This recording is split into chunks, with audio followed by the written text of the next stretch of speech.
Good morning and welcome to the Strategic and Corporate Select Committee in Norfolk County Council on Wednesday the 22nd of April 2026. I'm Councillor Dan Roper, Chair of the Strategic and Corporate Select Committee. I'd like to welcome you all to this meeting. This meeting is being held in person at County Hall and is also being streamed live on the County Council's YouTube channel. A fire alarm test is not expected during the meeting. If the alarm sounds, we must evacuate County Hall. In the event of an emergency, please make your way to the nearest exit and meet at the muster point located in the main car park. Under the Council's protocol on the use of media equipment at meetings held in public, this meeting may be filmed, recorded or photographed. Anyone wishing to do so must inform me and ensure that it is done in a way that is clearly visible to everyone present. The wishes of any individual not to be recorded or filmed must be appropriately respected. I would also like to remind councillors we're here to represent our residents, and in doing so the debate is inevitably political. I ask councillors to please keep to the agenda, and I reserve my right to draw debates to a close when councillors are straying from the matter in hand and into the promotion of political groups or parties. And I always keep to my mantra, we do questions and proposals here, we do not do speeches. Okay, thank you. Can I have apologies for absence, please? Thank you, Chair. We have apologies today from the Vice Chair, Councillor Andrew Proctor, who is substituted by Councillor John Fisher. We also have apologies from Councillor Leslie Bambridge, who is substituted by Councillor Tony White, Councillor Carl Smith, who is substituted by Councillor Bill Borrett, Councillor Carl Anderson and Councillor Mark Kiddle-Morris. Thank you. Okay, thank you very much and welcome Tony, John and Bill to this meeting. I hope you have an enjoyable meeting. Thank you. Item number 2, the minutes of the meeting held on Wednesday, March the 18th. Are we content they're a correct record, councillors? Thank you. Update from the Chair, number 3. Well, this is the final Select Committee meeting before the election. It's the final one of this council term.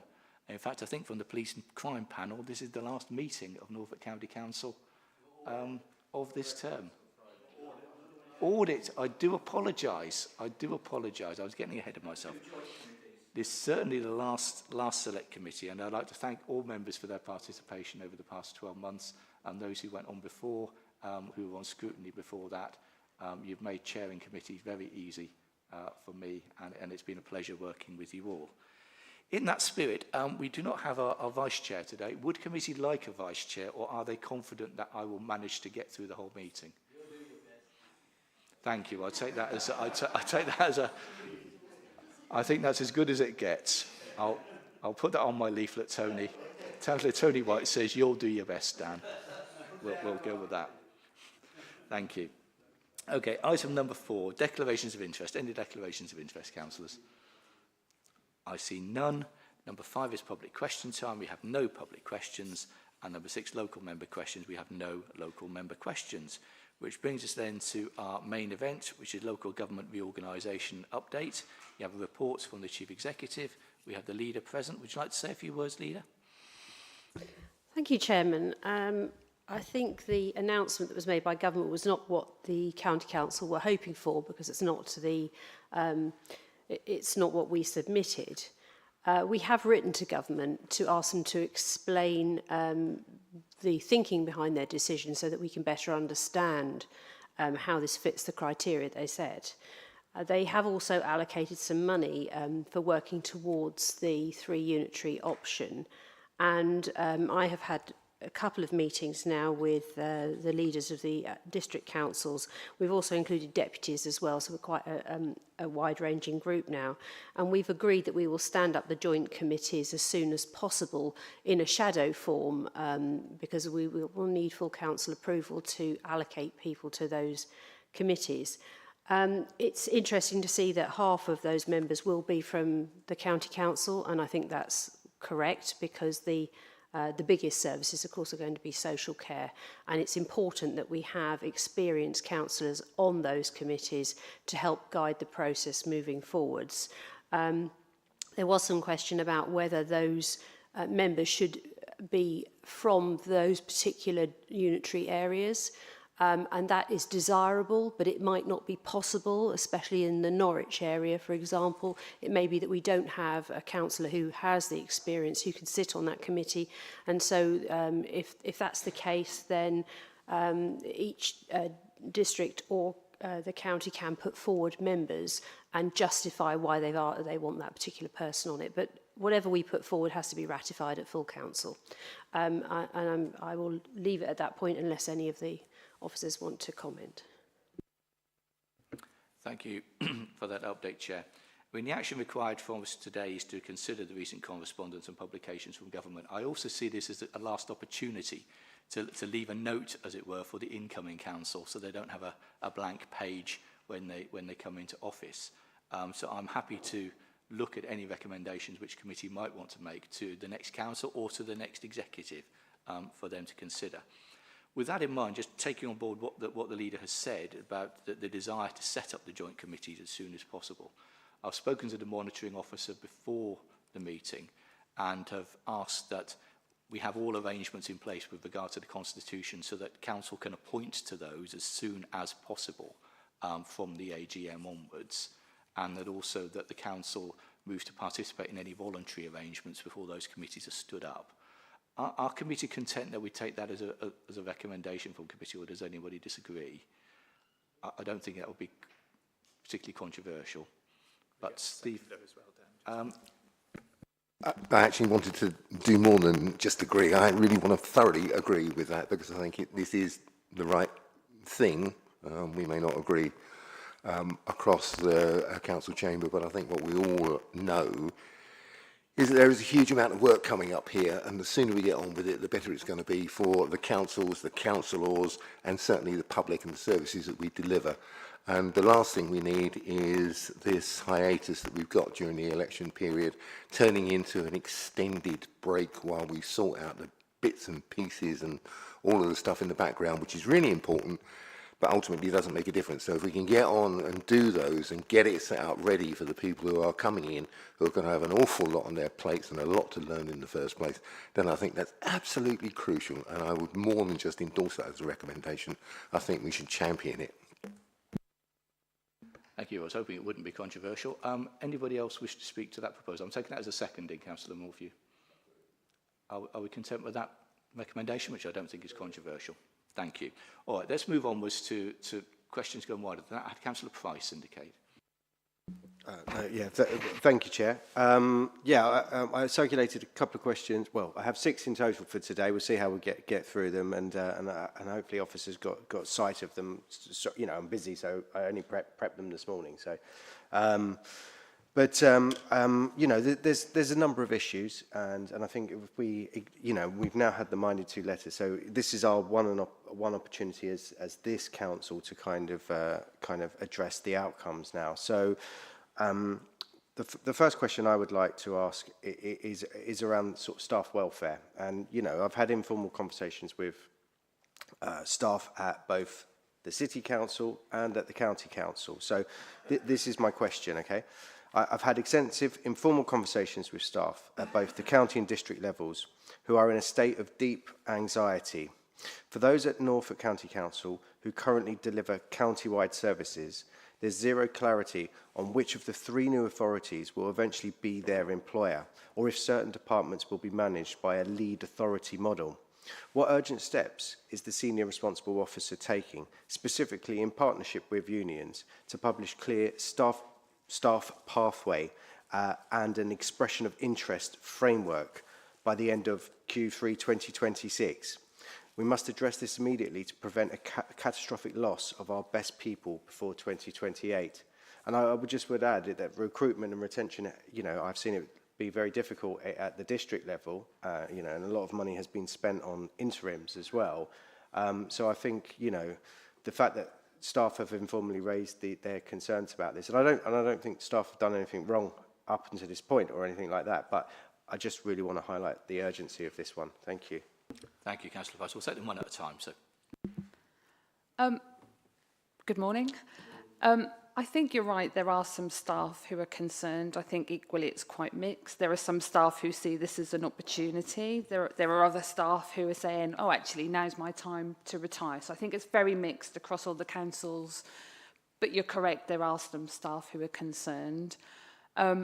We are taking many, many steps to support our staff through the process. So we've got Manager sessions, we've already had some. We've had a number of staff sessions. The chief executive has had a number of sessions. We've open to all staff across the organisation to answer as many questions as we can at this stage, and to give staff an opportunity to tell us what it is that they need. Our HR colleagues have already have a good offer in place to support people through change. So there's lots of change management training and also training for people to brush up on their interview skills, for example, for staff who may need interviews. We're not in a position to confirm to staff right now what's going to happen, not least because the work to design the services for the new councils needs to take place. What is built into the governance that is being set up at the moment is a specific work stream on workforce and culture. That's a work stream that will have representatives of all councils on it who will engage with unions as are individual directors in individual councils already. So it's not something that's forgotten. Whether we can have a clear pathway or not by Q3, I'll let the work stream decide where they get to. Equally, some staff are likely to be affected more than others. So, for example, if you're a director like me who works on county-wide services, then I'm probably going to be restructured and there'll probably be new senior leadership teams, and I'm probably in a position where I need to apply for a role in a new council. If you are a library assistant who works in a library in North Walsham, I think you're pretty clear that you're still going to be a library assistant in that library in North Walsham, and I think you're probably pretty clear about which authority your employer will be. So there's a big spread of staff. So you're right, there is some anxiety. There is also some excitement. It is very mixed across, and we're taking as many steps as we can at this stage to support staff and unions through the process and give as much clarity as we move forward. You know, I appreciate that answer, and I'm sorry I didn't reflect on the opportunity side of it as well. It's just obviously that kind of concern side is raised, and I think you identified clearly there that some people that are kind of geographically based will just see a continued approach to their role. But it will be interesting to see how those kind of county-wide services are, particularly if they're headed up in this building, and then suddenly, people are perhaps operating and in different parts. So there is a lot of shuffle, and I appreciate that you said that Q3 is not a time frame you can deliver to at this precise point, but I'm sure you're working towards it. But what I would just stress is that that this is a key work stream for the morale of staff and for people looking for jobs, because people will start looking for jobs. It's as simple as that, and you've got to keep that in your mind. So I do suggest that. If you want to come back on that, or I could move on to another question. Sorry. I'll let the leader and I'll let Sarah come back. Just to say, I mean, we have over 8,000 staff here at Norfolk County Council, and all of the districts together employ about 2,000. So the upheaval is obvious, and that's another reason why we're not quite sure why this decision has been made in this way, and we're asking those questions. The first thing we did as soon as we had the Minded To decision was have a staff webinar. I did a piece to camera, and then senior staff were there to answer staff questions. And I think over 1,000 people took part in that. So people who were concerned had a chance to have their concerns addressed face to face. We're always going to need frontline staff. We're always going to need business as usual to continue. So people who are in those roles shouldn't worry about that, I would suggest. What the shape is of the unitaries in the future and who their employer is, we will work out. But we want our staff to be confident that their role is there. It's going to be more of the management side, I think, where we're going to have the major restructuring. Frontline staff, service delivery has got to continue. Okay, thank you. Ben, if I let you have one more, and then we'll go around the room and I'll come back to you later. Absolutely, totally appreciate that, Sharon. Thank you. To just stay in that kind of a similar theme, okay, in this kind of so the complexity of the Broadland and the South Norfolk disaggregation, okay, is something that's coming up. So, I mean, obviously that's slightly different councils to this one, but we're involved in all of this situation. So Broadland and South Norfolk operate a joint entity. Under this model, their staff and assets are being disaggregated into 3 separate unitaries across different geographies. Has so far with the process that you're doing, has the specific de-aggregation risk register being created for this Broadland South Norfolk partnership? And how will we avoid a scenario where service delivery fails because the joint management structure is pulled apart before the new councils are legally vested? So this is a real conundrum for anyone who's on those councils. You've got two that are kind of working together and they're going to split up into different ones. And yeah, anyway, so I just think it's a massive risk area. Thank you. Disaggregation is a massive risk, not just for Broadland and South Norfolk, also for the County Council, who is also splitting into 3 new council areas, so the risks are completely understood. The Managing Director of Broadland and South Norfolk has highlighted there may be, you know, a bit of extra consideration that's needed for Broadland and South Norfolk, and that's being incorporated in the same way we're considering disaggregation for the County Council. Not to underestimate the size of the challenge, at least with Broadland and South Norfolk, they know where their assets came from originally, so the disaggregation's not as complex as you would think. And the employees are still employed by separate legal entities. They've not been transferred to a new legal entity and re-employed. So whilst, yes, it's recognised there's some special consideration, yes, it will be on the risk register, the disaggregation of the County Council is by far much more complex than Broadland and South Norfolk. Thank you. Leader. Yes, I mean, as a member of South Norfolk, we put Broadland and South Norfolk together under one officer team some years ago now, but those employees stayed employed by the particular councils they came from. We didn't change that, so that stayed the same. So that might help. However, as you've rightly pointed out, those 2 councils are going in 3 different directions. And if you actually look at the lines drawn on the map, it's not clear where the borders are. It's still not clear where the borders are. I've had people come to me and say, well, is this side of the road in West and this side in Norwich? We don't know that yet, and that's an absolute nightmare, I think, to try and sort that out. Now, the Boundary Commission say they can achieve the change in the boundaries. I would have thought that the criteria from government about trying to stick to district boundaries would have made this simpler, but they've chosen not to go down that path. So we've got a whole can of worms that we're going to open here. Yes, it is a massive risk. I think social care is the bigger risk, and that's the one that concerns me most. Thank you. If we move on, Councillor Kemp. Thank you, Chair. And I too have 3 questions. The first is around finances, because one of the most important elements of LGR is supposed to be about saving money. But we know from the report that splitting Norfolk into 3 councils is going to cost 50 million. Now, so far, the government has just come up with 900,000 per unitary, 2.7 million. Nothing else. Well, how is it going to be funded? Because we also know that in other areas, I believe it's 6 out of the 9 areas that have been through unitarisation, they've just needed extra help. They haven't been able to manage. They've needed exceptional financial help. Now, we're in a situation where we haven't got enough money for defence, we haven't got enough money for schools, we haven't got enough money for welfare. And under what rationale would the government be basically blowing £50 million in Norfolk for this? Where's the money coming from, please? Existential question, that, isn't it? Well, we were always told from the start that LGR would be funded by us. We would have to fund it ourselves out of savings. If there are no savings, then it's going to be a cost. That is a worry. We've got the very knotty problem of council tax and trying to regularise that across each of these unitaries. We know that in some areas it's much lower than others. In some areas there is more than one precept because you have parishes, for example. In Norwich you don't have parishes. In places like Breckland, for example, you do. So it's a very, very difficult thing to do, and I suspect the general public are not going to be very happy about it because there's going to be extra cost in doing this.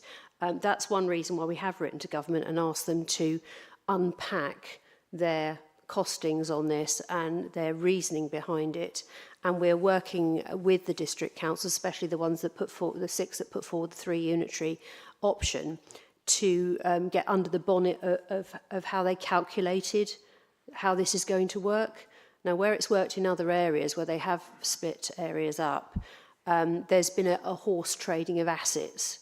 So if you get one area that is slightly less well off, there will be a horse trading of assets in order to bring that council up to a similar level. But that's a huge job to do, and we haven't got a lot of time to do it in. Thank you. Well, my second question is about this, it's about services and continuity, because this is what a council is here for. And under the three council model, children's services, adult social care and highways are going to be split into three.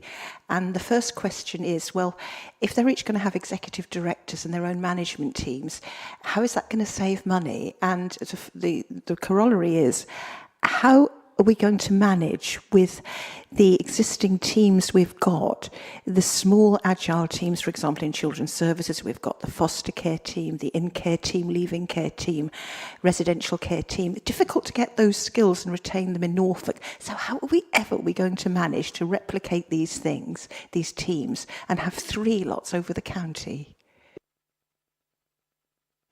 I'm not quite sure, Alex. It really is a deep concern.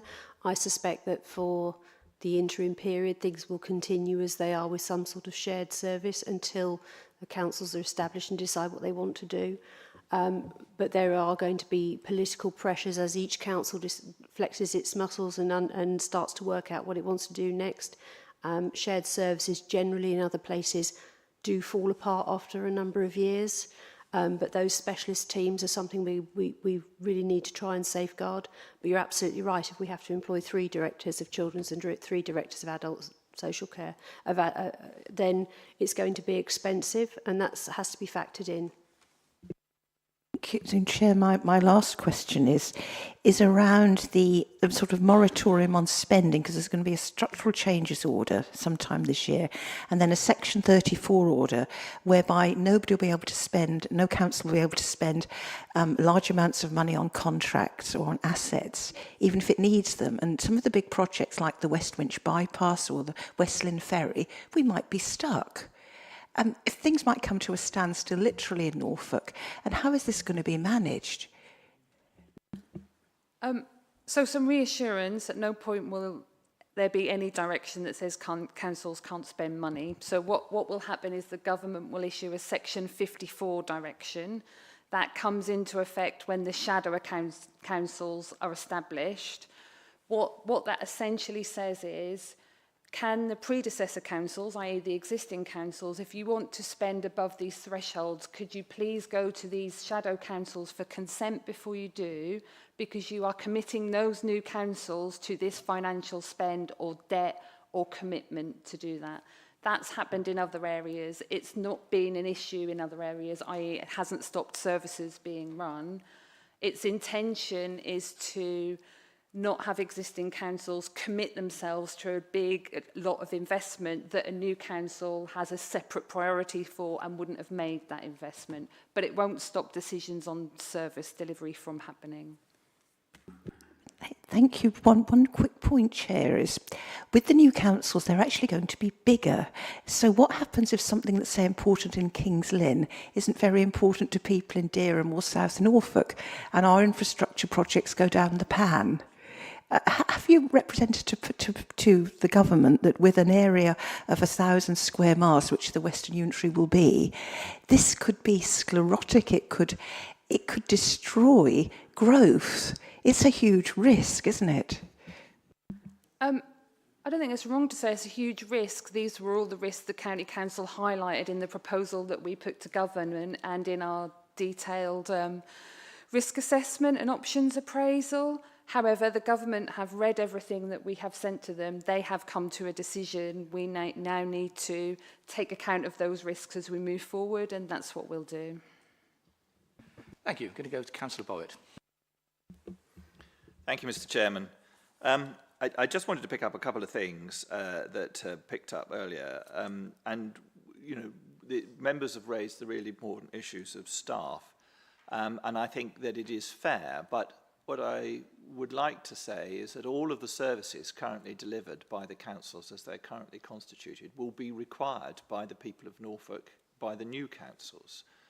So I would hope that, and we obviously don't want to see officers leaving Norfolk, because obviously the services for the residents will need to be provided. So I do think it's important to stress that the residents will still be here, the residents will still need their services, and the officers are in pride of place to provide that. So yes, there will be change, but it's important to remember that the institutions might not different. What they are going to have to be delivering will be hopefully the same or better than is delivered at the moment.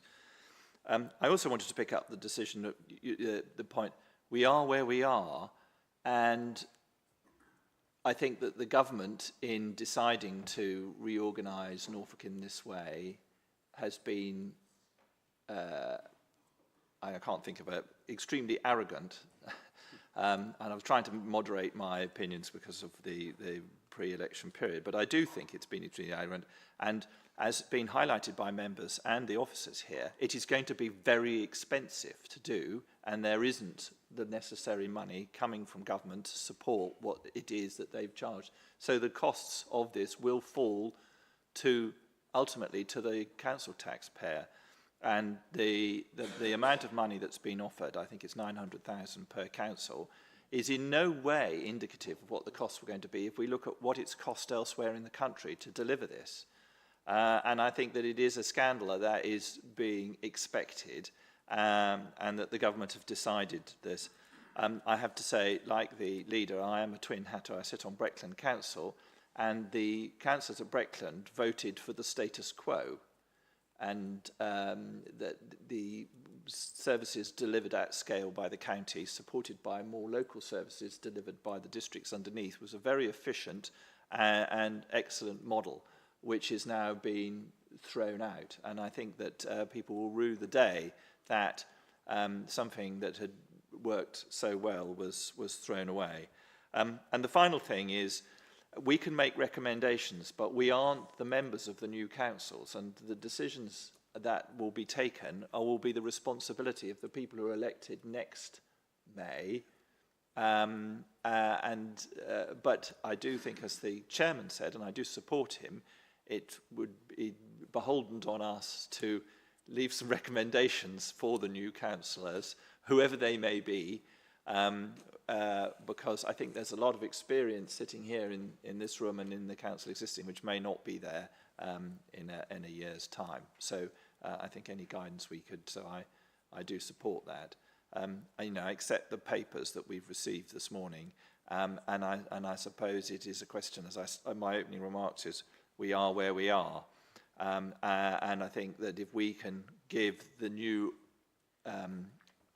administrations as much of a guidance as we can, then I think that's the duty that's beholden on us today. Thank you. Thank you. I'm not sure there was a question in there, Councillor Boyd, but because you're new to us, I didn't cut you off like I would with members normally. But by all means, come back later. Would you not agree, Mr. Chairman? Absolutely. Thank you. Can I have Councillor Long, please? Yes, thank you, Chairman. We obviously have details within our report today of, the three option that government has decided is the right option. I always predicted that it would be three, so I feel quite, I got it right, but there we go. The actual boundary that's been submitted, is that fixed and set? Because it seems absolutely farcical to have the ring of Fakenham that sticks into the west. If you're going to start chopping bits off of certain districts, to make boundaries straighter or whatever, that is an anomaly. And I've already heard people from Fakenham talking on the radio to say that they can't, they've now started to really study this, because there's obviously been, now it's a goer rather than just a proposal. And they wonder why they're in the east, when geographically they probably do pertain more towards towns such as Kings Lynn for employment than they do, adjacent towns like Holt and Sheringham and Cromer, perhaps. But is it what it is, and is sort of the first point, and then do we know if the Boundary Commission has sufficient capacity to reward stroke division the entire county, knowing how long it took for our county-wide revision to take place with the new boundaries that we're now, the election is now being fought under. That was set up 5 years ago. We sat with it in abeyance for 5 years, ready to go. Do they have capacity? And if they don't, do you know where we apply for the jobs that they will have becoming available with some local knowledge to perhaps help them? Yeah. It is a minded to decision, so there's always room for manoeuvre, I suspect. But whether there will be any manoeuvre is another matter.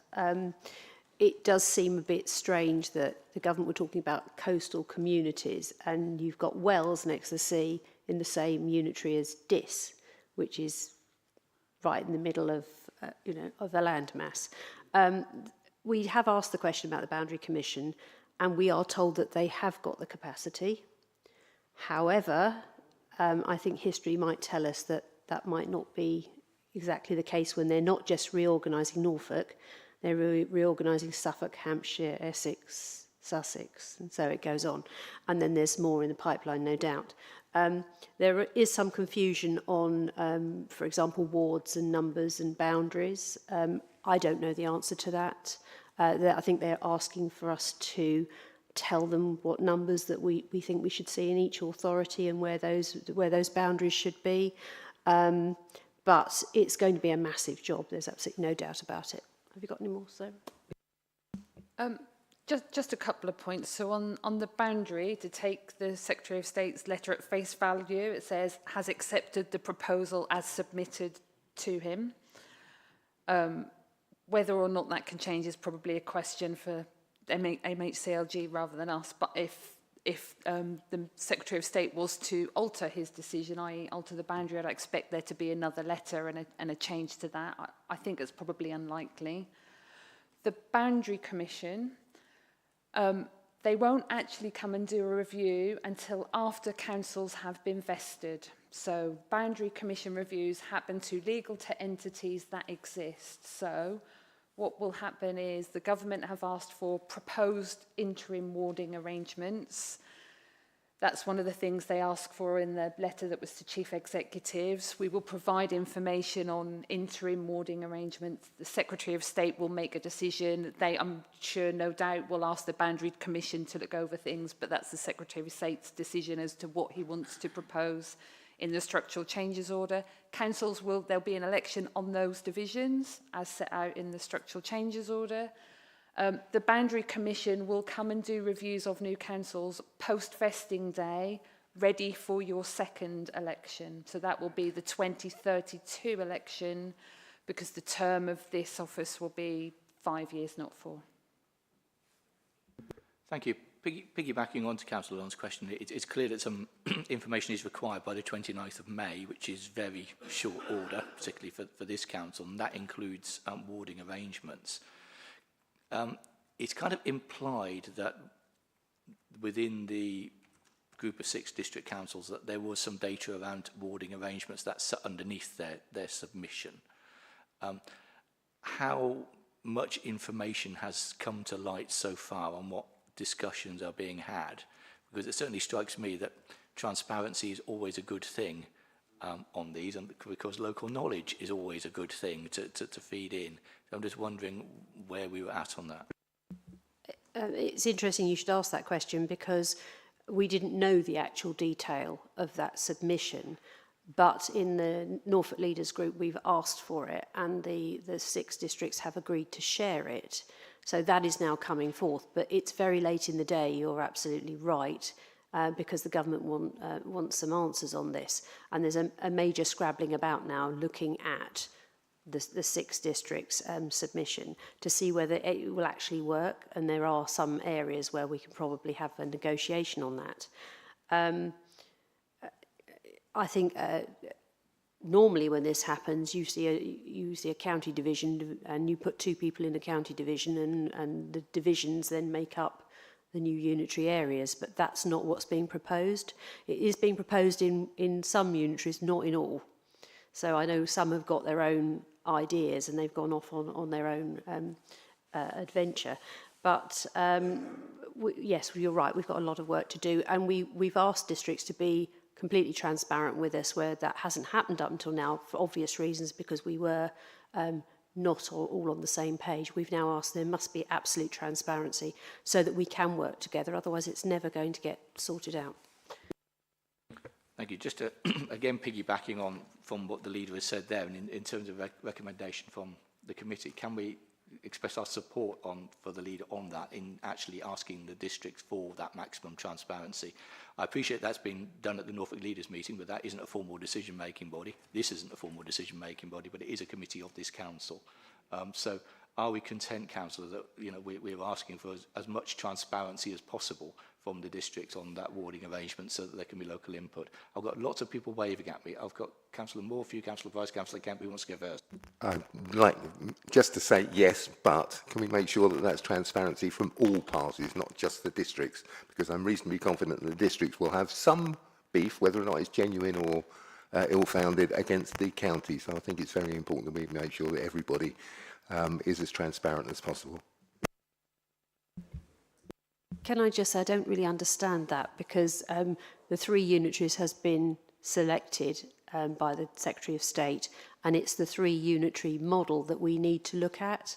In terms of the county model, we were just suggesting that initially there should be 2 councillors per county division. It's the district model that has been adopted that we need to get under the bonnet of. Thank you. Councillor Kemp. Yes, I just wanted to pick up the point about numbers, because in the letter of the 24th of March from the Government Reorganisation Body, it said that the Secretary of State was going to accept the proposal, including numbers: 63 for Greater Norwich City, 65 for East Norfolk Council, 72 for West Norfolk Council. So I assume those are going to be the figures. But within that, do we know how many they're going to be from each current district area? That's sort of drilling down. So, for example, 72 for West Norfolk Council, how many would be from Kings Lynn, how many would be from Breckland, and how many from South Norfolk? Do we know that, please? I think, Councillor Kemp, that's exactly the sort of transparency that we're asking for from them, and that's not perhaps necessarily clear at the moment. But Councillor Boris is waving at me. Thank you. I mean, if there's 72 seats, I would say you divide the population of the new council by 72, and that will give you an idea of how many seats sit where, because one would expect parity from any. So whether it's a question of who has more or who has less would depend on the population of that particular area, so that you get a equal representation for the residents across the piece. Okay, it's turning into a free-fall, but Councillor... Can I just say that would be great if that were the case, but from what I've seen, it is a little bit more muddled than that. Some wards will have 8,000 people in, some will have 10,000 people in, some will have 2 councillors in, some will have 3 councillors in. It's not very clear at the moment, and I know that currently county divisions and district wards do have a bit of variation in them, but we're still going to see quite a wide variation. Okay, thank you. Coming back to where I was a moment ago, in terms of a proposal, in terms of supporting leaders asking for maximum transparency from all parties about potential warding arrangements, is anyone happy to second that? There's lots of waving, and are we agreed?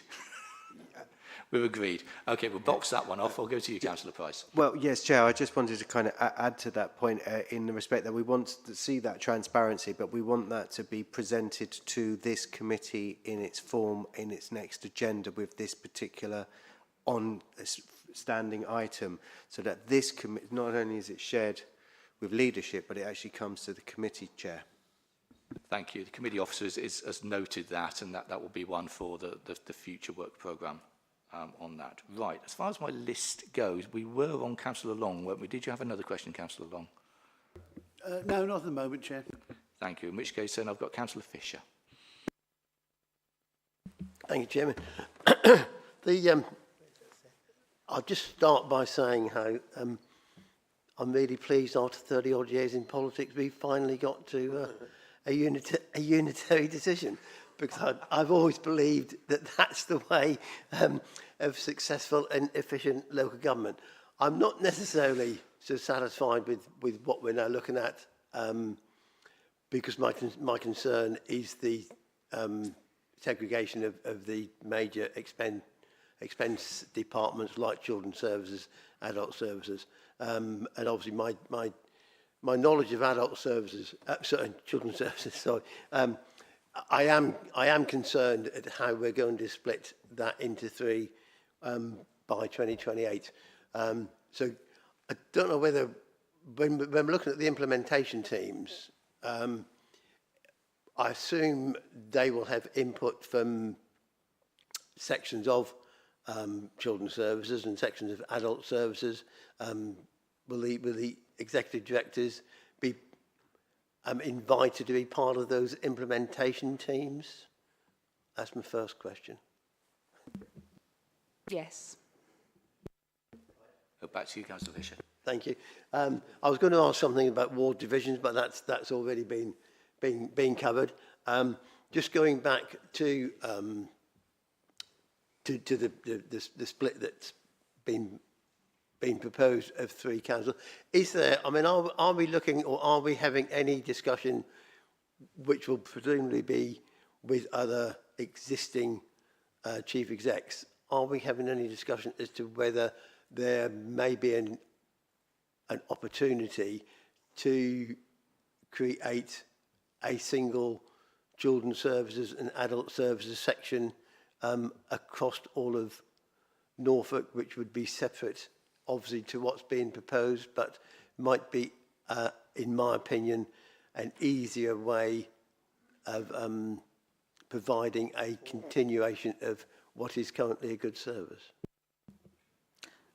So a few points on that one. Yes, the chief execs, all 7 chief execs in Norfolk, continue to meet weekly and have done for around 6 months, so they're having very detailed conversations. When it comes to whether services will be shared, not shared, it's worth remembering the decision making here are the shadow authorities who haven't even been elected yet. So decisions cannot be taken by anyone else. It's those bodies that need to make decisions on whether services should be shared or not shared. What we need to do, and the work is just starting on that, is take an evidence-based look, work through all the options, work up a number of options and risks, and be ready to make recommendations to those shadow authorities on ways forward. What has happened, pragmatically, what has happened in other councils, may or may not happen here, is shadow authorities have recognised the amount of work to be done, and in some areas have agreed some interim arrangements. So in some areas they've said, we would like this to be split into 3, for example. We recognise that's a massive task for vesting day. Therefore, why don't we share it for a couple of years and do the work past vesting day? Which the shadow councils may or may not want to do. And I think somebody else said earlier, shared services tend to drop away. That's part of the reason why they tend to drop away, because quite often they're just interim arrangements to make sure that you're safe and legal on vesting day. So we've got a long way to go even before we get to shadow councils. But what we'll certainly do is make sure the senior professionals, like the exec directors, are involved, or preferably leading the discussions there, and that we've very clearly set out all the options ready for shadow authorities to come to views about. Is that something we could make a recommendation for from this committee? And if so, could I suggest that? I think it's something that sort of, of course, we can't bind the hands of future, but we can certainly, I think, recommend that those who come after us certainly consider and explore all possibilities with regard to those types of interim arrangements. Might be a direction we can go down. Again, I have people waving at me. Would that kind of fit what you have in mind, Councillor Fisher? I'll come to you first. I think, yeah, I think that would just ensure that if we have a clutch of new councillors, that view is considered by them. Okay, thank you. I've got Councillor Price and Councillor Morphew. I appreciate the sentiment from the councillors. you know, you could put in a report that if you want to take a vote on it, that this particular committee felt at the time that there should be shared services, then we can take a vote on that, and that can be written in minutes. Okay, but ultimately, I think what's more important is the reports and the data gathering that the officers do to make recommendations to the shadow authority about the validity of shared services or not is actually brought to this committee in its form, whatever the committee is, to be discussed and deliberated at that time. And I think at that time is a time for that particular authority, that particular branch of this committee to kind of form an opinion on it, because at the moment that's just an opinion, councillor, with respect, that whether or not, you know, let's get the data, let's get the actual information of whether or not shared services, what are the benefits or the risks with it rather than just a wider opinion, because it's different. It's shared services across 3 councils. It's not the same as this council delivering a county-wide service. So there are different risks inherently in that process. Thank you. Thank you. Councillor Morphew.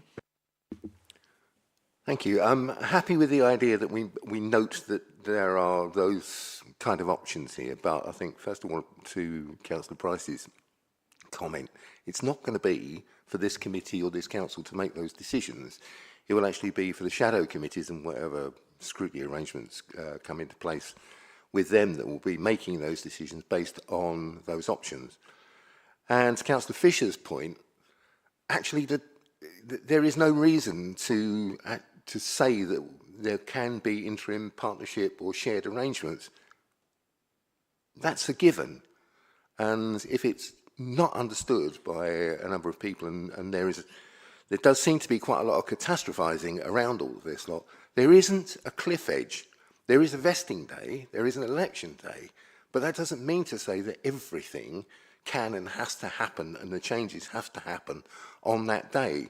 The only thing that is absolutely critical is that those people receiving services from the council don't notice the difference on the day that the change happens and that there is a continuity of service. What we're setting up today and what we're acknowledging today is the process that's being set up to achieve that. The interim arrangements, the joint committees and all the rest of it are there to set up a process to make sure that this thing works smoothly. All of the questions that are being asked actually are ones to be tackled. They're not reasons not to take it forward. So catastrophizing, making it sound like there's a cliff edge, making it sound like it's awful. No, it's just hard. But that's what local government reorganisation has always been about. The system at the moment is pretty hard, but if you look at what's trying to be achieved, and I think whatever model came out of this, I was delighted at the idea we were going for unitary councils, because most of the people that vote for councillors and take part in the democratic process, frankly, don't understand the system because it's so complicated. It's not their fault. It's the system's fault, and it's incumbent upon us to change it. The fact is that changing it is incredibly complex as well, and most people won't understand that. But what they will turn their backs on is if we do make it sound as if the end of the world is going to happen rather than actually there is going to be a change, and if we lose sight of the important bits that we're trying to achieve out of all of this lot, then we do a disservice to ourselves, we do a disservice to the people and services that are so important and are so crucial and high profile and well serve the county. And I think we also finish up wasting an awful lot of money. Point of personal explanation, Chair. My name was mentioned in Councillor Morphy's response there. At no point did I say in my previous points to Councillor Fisher about that this committee would make recommendations that would be adhered to by the new shadow authority. I merely suggested that we looked at the data and recommended our opinion to that shadow authority, and to have my name linked with catastrophization insinuations of this particular process in that same sentence, I think is worth highlighting that I'm not looking at catastrophizations, I'm looking at addressing risks and doing the process thoroughly and justifiably. Thank you. Thank you, Councillor Price, for that. I think there's more that we agree about what we need to do next and we disagree about actually in this room. And I think we all acknowledge that actually this is not a decision-making committee, but what we do is we make recommendations usually to the executive or to other bodies. We're in a slightly different position here in that we're making recommendations to the next executive and the next council. But that's what we're here to do. I'm just going to come back to Councillor Fisher because we kind of had a proposal and we haven't gone anywhere with it. What would you like to do, Councillor Fisher? But, I mean, I forget exactly what words you suggested. But I mean, certainly from my point of view, it's a matter of ensuring that the shadow authorities and the implementation team do consider all possibilities. And if as Councillor Morphy said, yes, we've got to include the data. We've got to wait for the data to be produced before there's any decisions made. It's just my concern is that every option is considered, and whether we just need, at this stage, to make sure that is an option. I'm totally convinced that the officers and the teams across Norfolk will be ready, and we will have a continuation of services. It's just that how those services continue, I believe it's important for that to be in everybody's agenda, to look at various options, whether they be shared services or whether they be to segregate. But it's just whether there's a role at this stage for this committee to identify that we want all those options of shared services at least considered. Thank you.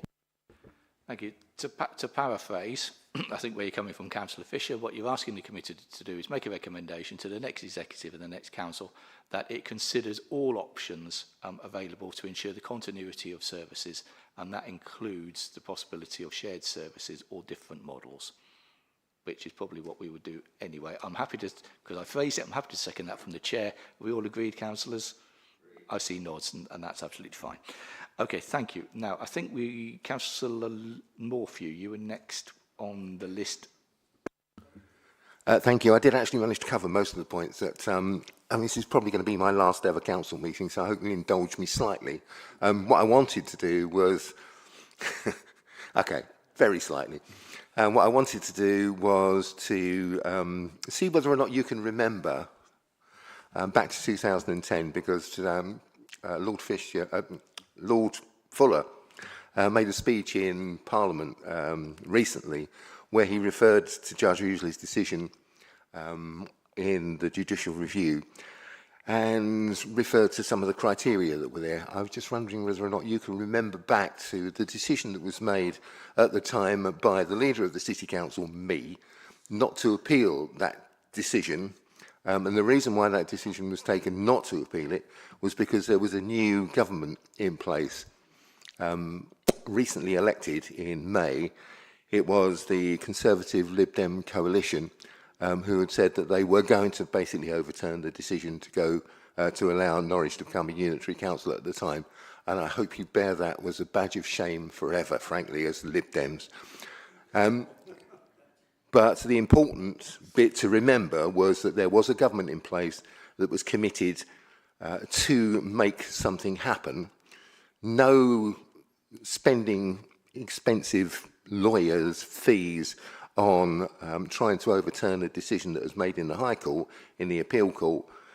And now the Supreme Court is actually going to change a government's decision when the government has the time to reverse any decisions or make any decisions through Parliament.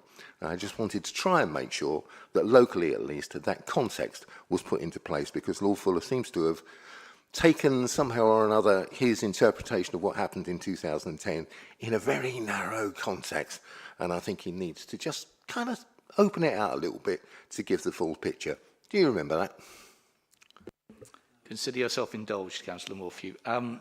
Thank you, Chair. The Liberal Democrats in office seems a lifetime ago, I have to admit. I have recollections of some of the things which you're pointing out, and not all of them, would be my response on that. Councillor Long. Yes, thank you, Chairman. The hand that we've been dealt is and looks like it's going to be a 3 unitary model across Norfolk, and it's inherent on all of us elected to the county council, the district councils, even the town, parish and councils and our MPs to make the new unitaries work. And given that the best start, I think, will be by the endeavours of those people that are selected to be on the joint committees, obviously half of those are going to be from county council members, and half of those are going to be from district members, obviously varying across the area as per the table that sets it all out very nicely on page 16 of the agenda. Now, given the situation that we've got, for instance, 2 from Kingston and West Norfolk, and I mentioned Kingston and West Norfolk because that's my part of the world, you know, the usual choice would be leader and deputy. Yet we don't see the deputy leader of the borough council here today, or even offering apologies to why he isn't at this meeting. So that's the usual choice. Let's put the leader and the deputy leader on. And so Breckland will do the same. And then there's one from South Norfolk, whoever that might be, the most important. County has got the same number of seats. Will they be politically proportioned? Will they be on a volunteer basis for those who perhaps have the knowledge and skills going forward? Because we may well have a lot of new councillors who absolutely won't have those skills, but may well have the political dogma to think that their way is the only way. And I would like it put on record, if I could, to say that actually the only way we work the best together is when we can work together irrespective of the political badge we wore when we got elected, and that allowing a mixture of skills and talents from the county and from the districts, rather than just the usual suspects, could well be more beneficial to the people of Norfolk. And if we can make that as a recommendation to anybody, then I would definitely like to put it. Thank you, Councillor Long. Any response to that? I'll probably stray and get into trouble here. So political proportionality and nominations of members who represent wards that are in the area of the new council would be the usual expectation of government that they would set out in the structural changes order for joint committees. What we've done is fed back to government, but this isn't a usual process because there's a lot of boundary change here. So, for example, if you look at Broadland and South Norfolk, it's quite difficult to get political proportionality when you have one seat on everything, for example. The latest letters from government, the ones in March that are in your papers, do not mention either of those things, so they don't give us any extra guidance. Again, the Secretary of State decisions as to what they include. I'm sure that we will feed back some suggestions on not what they should do, but how difficult it may be in Norfolk, given the boundary change and given the proportion of the seats, to achieve what would be a usual process, and therefore some wiggle room would be good in Norfolk to make sure you can get the people with the right skills in the room and make the best of the discussions at joint committees. So I think the answer is understood, not our decision, recognise it's going to be difficult. We will feed back to government on that. Yeah, we have put together a form of wording to go back to government to say exactly that, because we recognise that we may not be able to do things within strict boundaries, and all the Norfolk leaders have agreed that that is the right way forward, and that we will endeavour to get people within those boundaries and the proportionality correct. But as Sarah has said, we're not being told whether they should be a Widdicombe balance, which makes life difficult. So we've asked, should this be a Widdicombe balance? Can we have a little bit of leeway in terms of who sits on those joint committees? And we're hoping that they'll see the practicality of doing that. Otherwise, we could have completely fresh councillors sitting on there who haven't got a clue what's gone on in the last sort of 2 or 3 years. And we all know it because we've lived through it, lived experience. And this, I have to say that this is another wrinkle that we've come across. And I understood what Councillor Morphy was saying about local council shouldn't waste money on any legal challenge in the way that happened back in 2010. But I saw that as a little bit of an underlying threat that the general election is so far away that you shouldn't challenge this because you can't challenge this. And I don't think that should be the rationale for any decision from any council in Norfolk about a challenge. We're waiting to hear what the government's rationale is for this particular decision.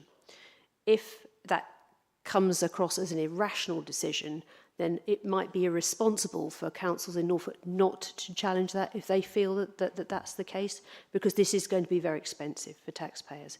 And so that is a decision that has to be made. But until we have that information, I don't think any council can make that decision. Thank you. I'll let you come back, Councillor Long. Yeah, I appreciate both answers.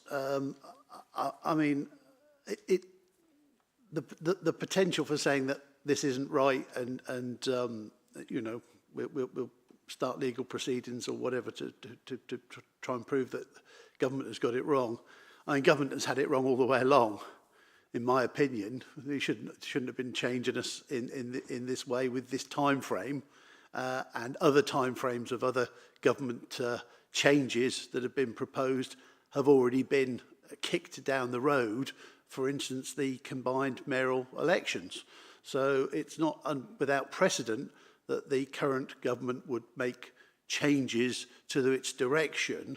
And I mean, it may well be that the work of the joint committee starts to show that some of this is perhaps not the right way to do it, or the right mixture on the map, or not the right, you know, in terms of geography, not the right for, you know, financial profile for gains it might make and in terms of how long it will take to sort. So there could well be an awful lot of work done that proves that it was a bad idea after all. But like Councillor Morphew said, you know, yeah, talking to people, there's not one person said to me in the last few weeks and months that local government reorganisation is important to them and they, you know, and they want to see it happen. And so, you know, we're very sort of an inward look at this and be interested, you name it. So working under one roof collegiately together ought to deliver a better system, you know, system for the public. And I get Councillor Fisher's concerns. We've only known Norfolk to have a children's services and adult services right across the piece, right across the 900,000 population. But actually, when you look at the size of what the unitaries will be, you know, and I'd be more worried if I was in Rutland or Shetland or anywhere else trying to deliver those services. Thank you. Councillor Morphew. Thank you, and it's sort of largely to that point. And I agree with Councillor Long about the joint committees and indeed with the leader, and it sounds like the leader's group, that actually those joint committees need to have a degree of flexibility to try and make sure that they do the things that they need to do. Ultimately, there probably needs to be some degree of jeopardy that somebody will be in a position to make a decision if there is an area of dispute there. Otherwise, you can finish up being bogged down forever on the basis of some trivial detail. So there needs to be some way of moving things forward. But actually having the capacity to get the right people in the room, they don't necessarily have to be people in the room with a vote. But at the end of the day, and again, as Councillor Long said, I think actually we will agree within parameters on most things around process and how councils should work. I mean, after all, you know, the county council, we managed to make a committee system work and whatever other structures that we've got because we all buy into it and we need, and we know that in order to make services work, then we have to agree at many levels, and there's an awful lot of things that are just not controversial. And I reckon it's about 80-20. So if we said we can agree on 80% of stuff, 20% of stuff needs a bit of work, there's probably a small fraction which needs some fallback mechanism for making a decision where we get wicked problems or difficult problems that have got a political profile, then I think we're probably putting it into some sort of context and some sort of reasonable proportions. And whilst nobody on the doorstep has been talking particularly about enjoying the prospect of local government reorganisation, I haven't heard a single person on the doorstep say to me that they don't think councils can operate better than they do now. And I would agree with every single one of them. To be fair, Councillor Moore, for you in the 30-odd years that I've been knocking on doors and things, I think people have always said that councils can be doing things better. Councillor Bovitz, next. Thank you very much, Mr. Chairman. And I perhaps ought to say it is a matter of public record, but I was appointed as one of the Joint Committee members by Breckland Council at their full council meeting on Thursday last week. So, having said that, we are going to get a potpourri of parties and representation because the district councils cover all the different political aspects. So I would imagine that Kington and West Norfolk, the leader there is an independent. Obviously in the city, the leader there is Labour. So even if they're going to put themselves on these councils, we're going to get a broad spectrum of political across the districts. I think where I do support Councillor Long's position is that the county members will make 50% of this. And I think it's with a brand new council being elected on the 7th of May, I do agree, and I would support a recommendation from this committee to the new county council that's elected on the 7th of May, that they do consider taking experience and taking people who they think might be the best members for the job, rather than appoint directly along political lines, because I think there is an enormous job for these committees, and I think some degree of corporate memory will be necessary from the members, whichever party they're from. So I would support or second Councillor Long if that's what he was saying. Can I see if I can paraphrase again and come together with a proposal? How about something like we make a recommendation to the next council that its appointments to the joint committees are not exclusively from the executive, but should consider the experience of members, and I'll go a little bit further, and also consider representation from the select committee chairs. Councillor Long's given me a thumbs up. Are you happy with that? Yeah, Chairman, I mean, I quite had that sort of thing in mind. I mean, obviously, select committee chairs may well be brand new councillors from a new administration that they've got the numbers to put in place. I mean, within that and that local knowledge and experience, I mean, if you take just the plethora of outside bodies that are between the districts and the county, the organisations that are joint committees and partnerships, and how they will function under a three-unitary model when representation has previously been drawn from districts and county and so on.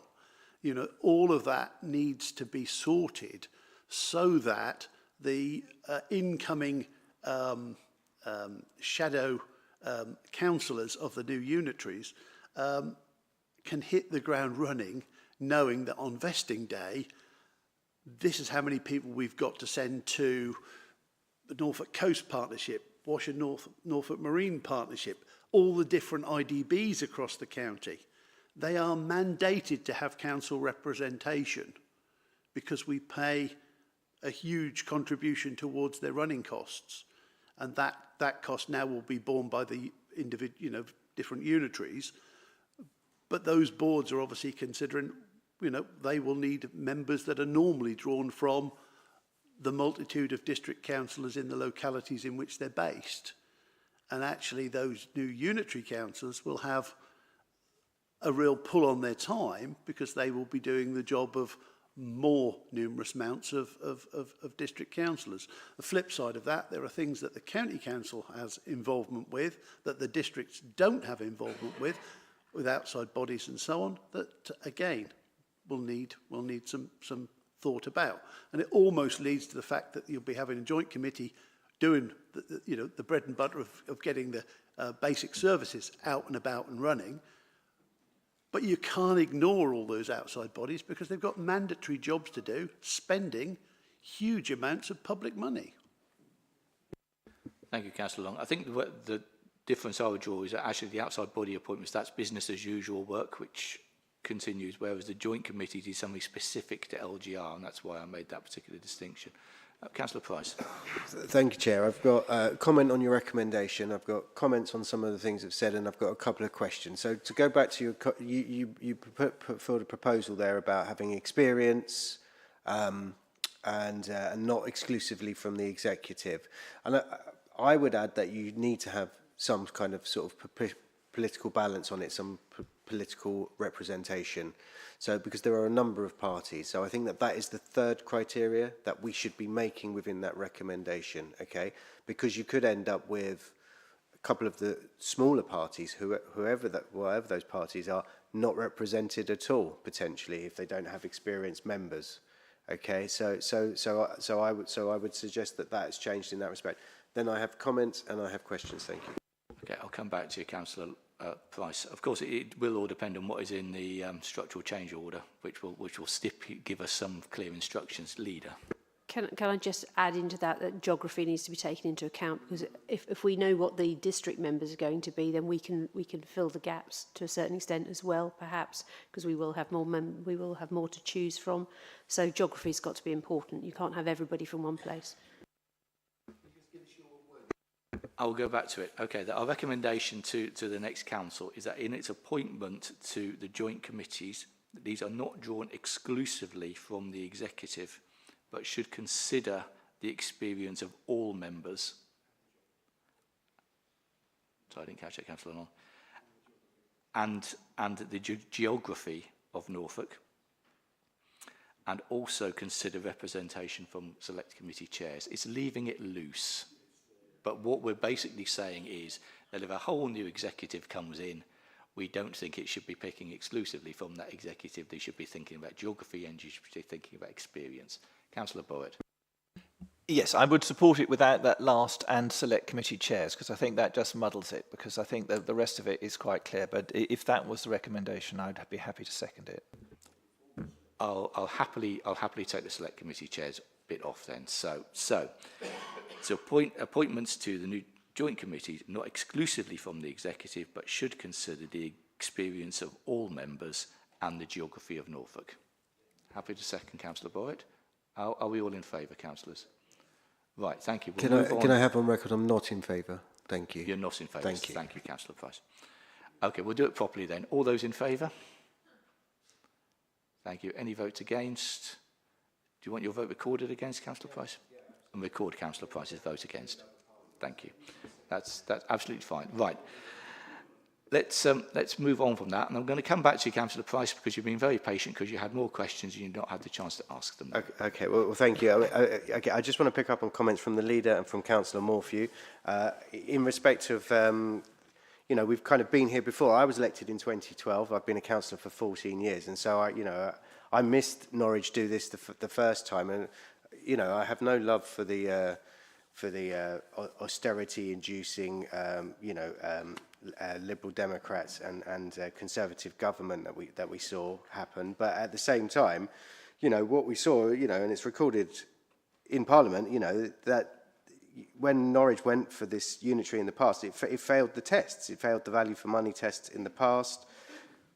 It's recorded in its UK Parliament documentary. Councillor Price, I think Councillor Price, we're straying down the lines of political debate and getting away perhaps from the subject. If you could keep to the agenda, please. Yes, I'm just drawing points. Points were made. It says as well that 3% support for it last time, compared to 85% in favour of keeping the status quo. You know, if these are not facts, they're in Hansard. I can't help it. I can't help but find what's written about it. So well, all right, take it up with the Parliament, take it up with your government. But we're in this situation now, okay, and we've been talking about this potential legal challenge and whether or not a legal challenge should or could happen, because that's what happened in the past. And we're looking at the same kind of model for Norwich again now. And obviously I represent people in Norwich, as well as Norfolk more widely. I think it's really important that this council doesn't waste money on a challenge, but we actually do look at the validity of the model that has been put forward. So I do think, Chair, that the recommendation from myself is that the officers do actually do a considered, detailed investigation into the validity of this model, and that evidence is actually presented back to this committee for discussion before any executive make decision about whether or not to pursue a legal challenge or not, so that we can put our input into it. So that's my recommendation. Thank you. I'm just going to ask a question on that. You know, we don't know if there will be what the government will come back with. We do not know if there would any potential for a legal challenge. But who would actually make the decision? What would actually be the process, actually, if this council were to make that decision? We don't have Kat here, unfortunately. Does that sit with the executive? Does that sit with council?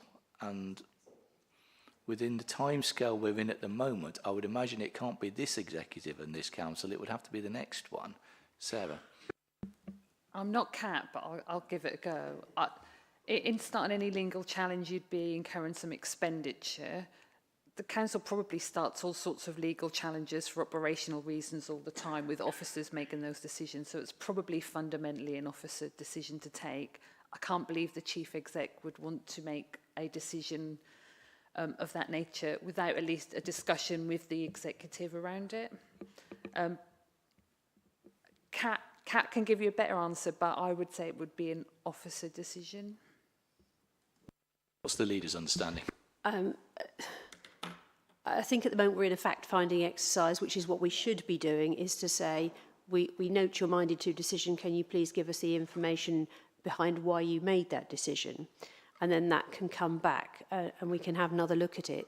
There are thresholds that officers can spend up to in terms of taking legal advice outside of the council if we need some points clarified. And I would expect them to do that in the normal course of business, whatever the question was. I wasn't necessarily just talking about this council. There are 7 districts in Norfolk and we have no control over what they might do. So even if this council decided that there was nothing that they wanted to challenge, that doesn't mean to say that somebody else wouldn't. It's awkward because we have an election in the middle of this. However, this council did make a decision that the single unitary option was our preferred choice, and we need to bottom out whether the decision that has been made was a rational one or not. And I don't think that that is beyond what the decision that has already been made for officers to pursue that. How long that will take to do, I don't know. It's not long till the election, so perhaps these things will come out in the wash. I don't exactly know either. And perhaps having the election has muddied the waters in all councils. I know that Hampshire are also looking at this. I can't talk about the others, but I know Hampshire certainly are doing exactly what we're doing, just saying, can you give us the rationale for that? And there is a letter that has gone just asking for that information. Okay. Okay, it's a difficult area because we don't know what's going to be in the government's response, and it will probably arrive at a time when we're in the new council anyway, and we don't know what the new council's response to that will be. Various people waving. Councillor Long and Councillor Kemp. Just a quick question on the grant funding. 5.7 in the report outlines the 900,000 per unitary council.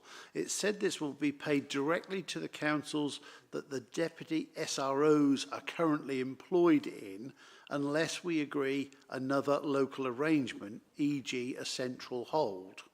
Have we got a position whether that will be centrally held or whether it will be divvied up and put to 3 arbitrary locations, presuming that the new unitaries don't have banking accounts, because it's hard enough to get a bank account for a village hall, let alone for a new council that doesn't actually exist in reality yet.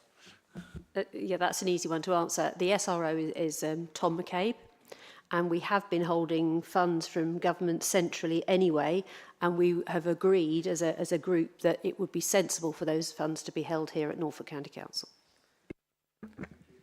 Is that something which we wish to support as a committee to recommend? Well, Chairman, as long as it's available to the entities as they need to incur costs and draw it down and spend it accordingly, which I'm absolutely happy that would be the case, and there's no reason for it not to be.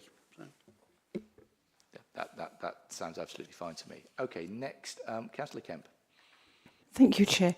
Yes, I would suggest that any decision about a judicial review of this three unitary idea should be made by full council, because it involves the constitution and that the council would be abolished, and we didn't recommend three unitaries as a council anyway. And it is such momentous importance. I mean, an extraordinary general meeting, but I don't think it should be an officer decision. I think it should be members. We can certainly ask the monitoring officer to clarify, but just to be very clear, we are not starting any legal action. No decision has been taken on any legal action. There is no judicial review in the corridors or on anybody else's desks.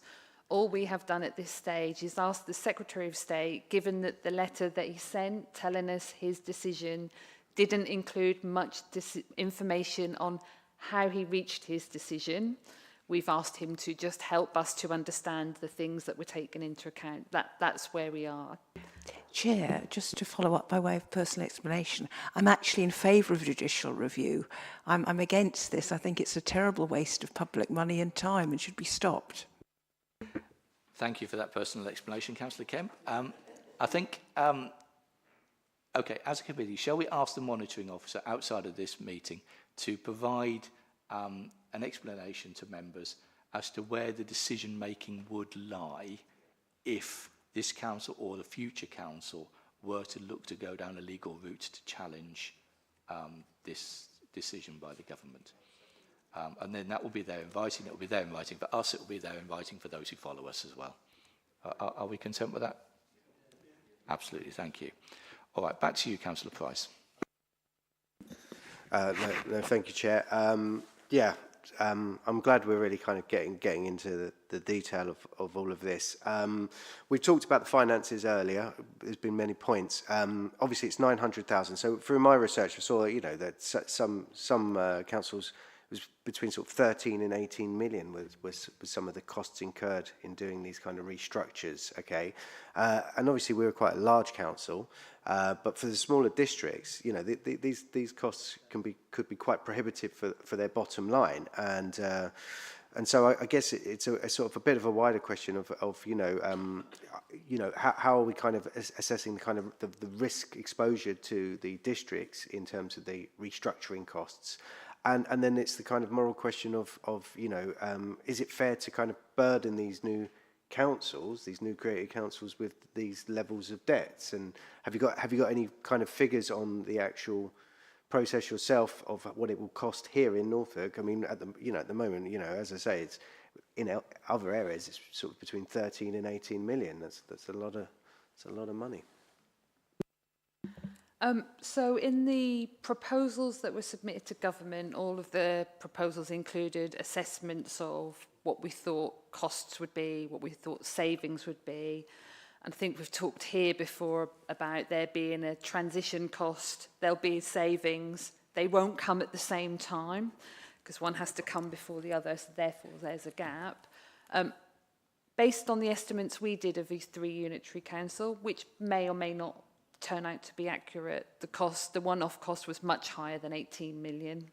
It's closer to 50 million.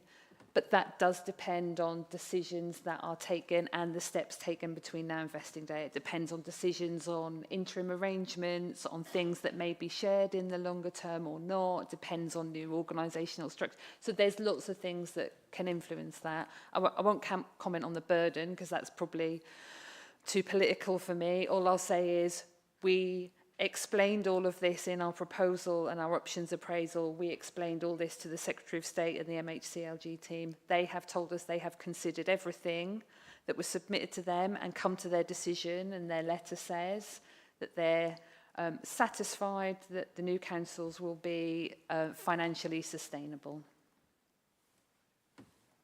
Yeah, no, thank you, Chair.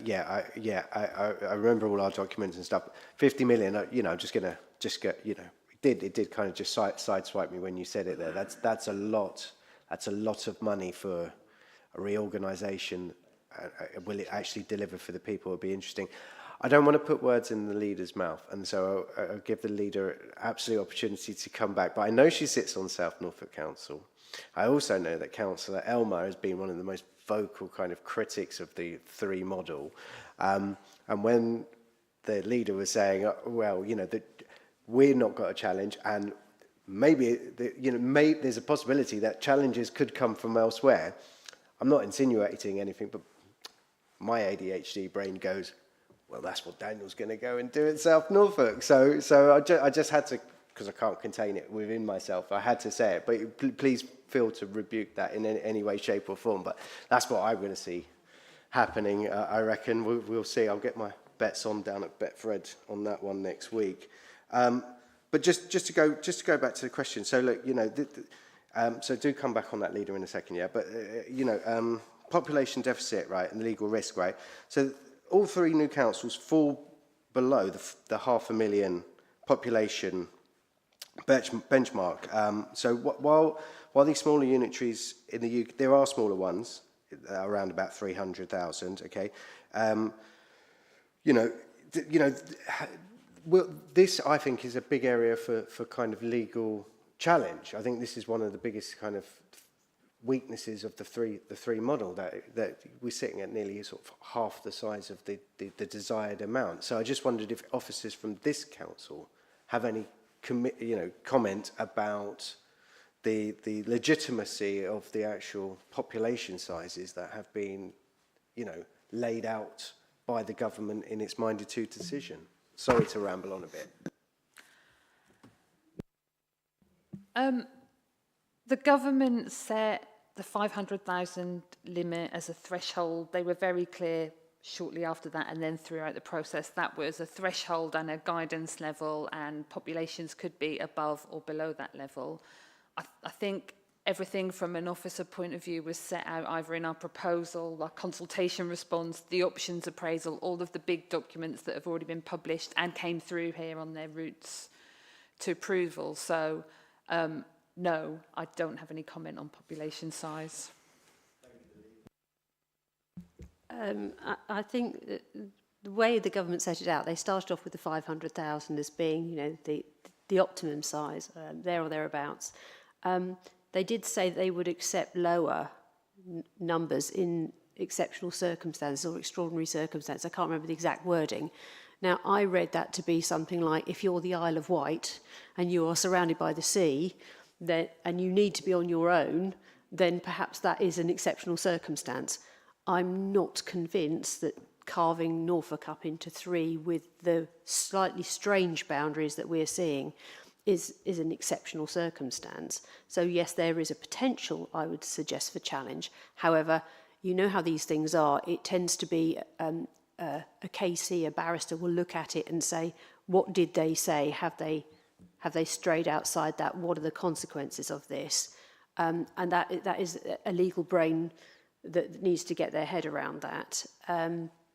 In terms of what South Norfolk are doing, Daniel Elmer is more than capable of speaking for himself, and I think he has made his position quite clear. So I don't need to say any more on that front, but I do believe that South Norfolk are doing similar to what we're doing, which is asking the questions so that we know what the landscape looks like, and then they can make a decision.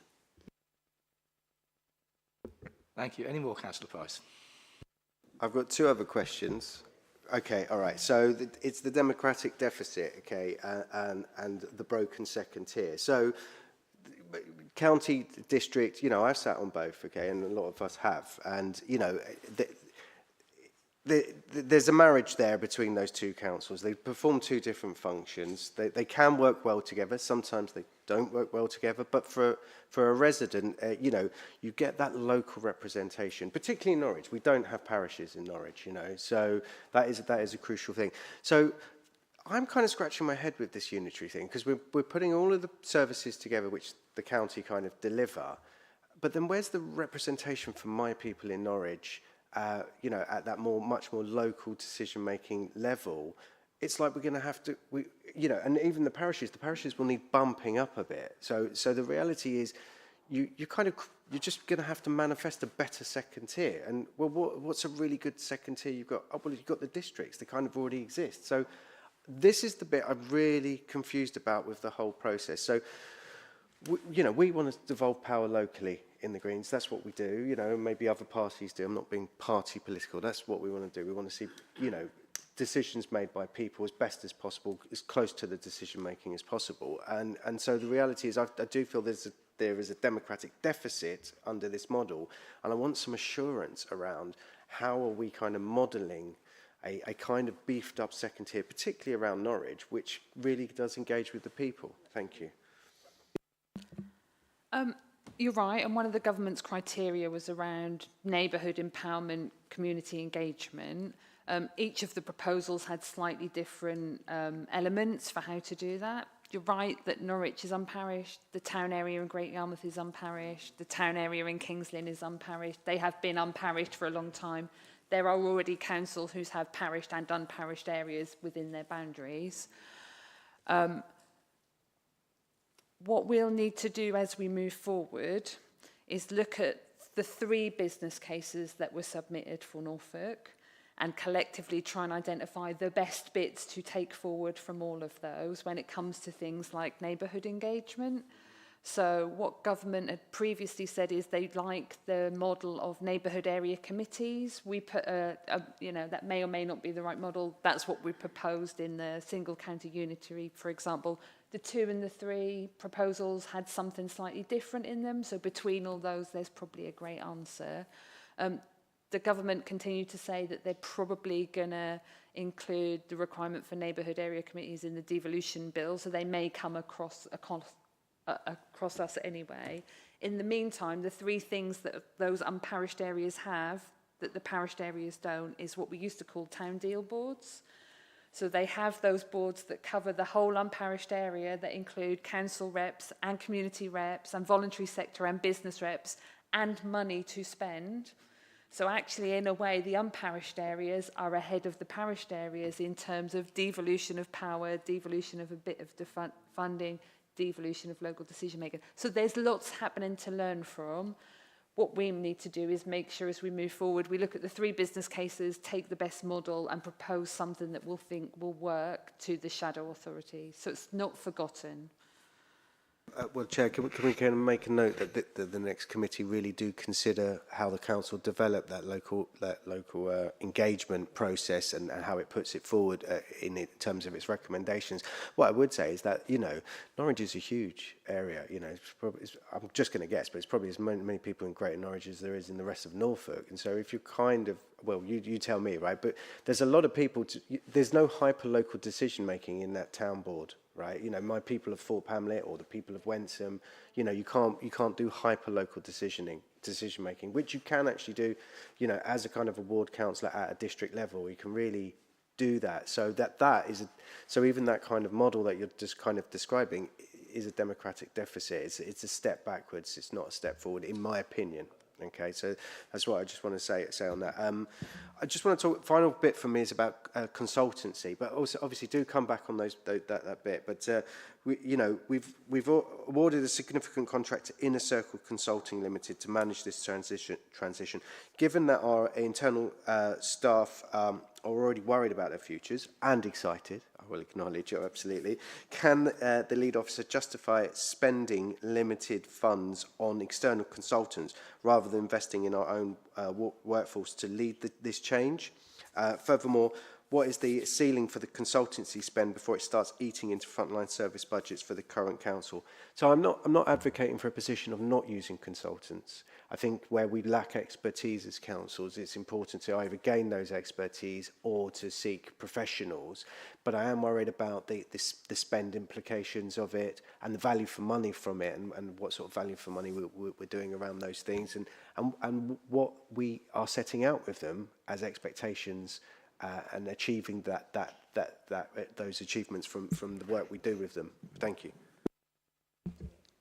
Well, I'll start off. I mean, all the councils engaged external consultants because this is not something that we have the expertise to do, and those consultants have done this in other areas. So it's right that we do that because it's far more efficient and actually probably a saving in terms of money rather than take some of our officers out of their day jobs to do this extra piece of work. So we are mindful that we don't want to be spending money where we don't have to. Each council has set aside some money for this change already, which is in the central pot that's held here by the county council. So we've already got money in the kitty to do this sort of work. It's not money that's come from government, it's money we've had to find. But as I said before, local government reorganisation was not in the manifesto. It was sprung upon us, and we have been told we've got to pay for it ourselves. That's the bottom line. It's not like devolution, where we were being given money for the transition. We're not being given money in this case. In terms of the parishes, the government said that parishing every area was not required. It's not a requirement of local government reorganisation. I know that some of the areas are considering it. So I don't know if Norwich is considering it. I think maybe Great Yarmouth or King's Lynn are considering it. Whether they think that's the right thing to do or not. But you have to remember not all parishes are equal. So you'll get a parish in one area that will work incredibly well, do lots of local stuff, and in another area it's basically a talking shop, and you need volunteers. You need willing volunteers who are going to spend an awful lot of time to make a parish work properly, and it's patchy. And I think the other thing that needs to change is the law around parishes is very old, and they can precept whatever they like, and they can't go bust, and that then lands on the council at the next level up. And that needs to be sorted out, because we've seen one or two examples where a parish either completely fails and everybody quits and there's no representation, or a parish has such great ambitions that they overload their local parish precept, and then the local taxpayers have to end up paying for it. And I think that legislation certainly needs addressing. And it was a question that I put to the Minister when we were going into this process. I said, when are you going to reform that? Because it's easy for you to say we need these neighbourhood area committees and that's all going to be fine and lovely. But what about the parishes themselves? We need a change of law there to regularise that. And then maybe we would get that representation. Just a couple of quick points on the consultancy spend. So I think we're all in the same position as you. We'll spend as little as we can.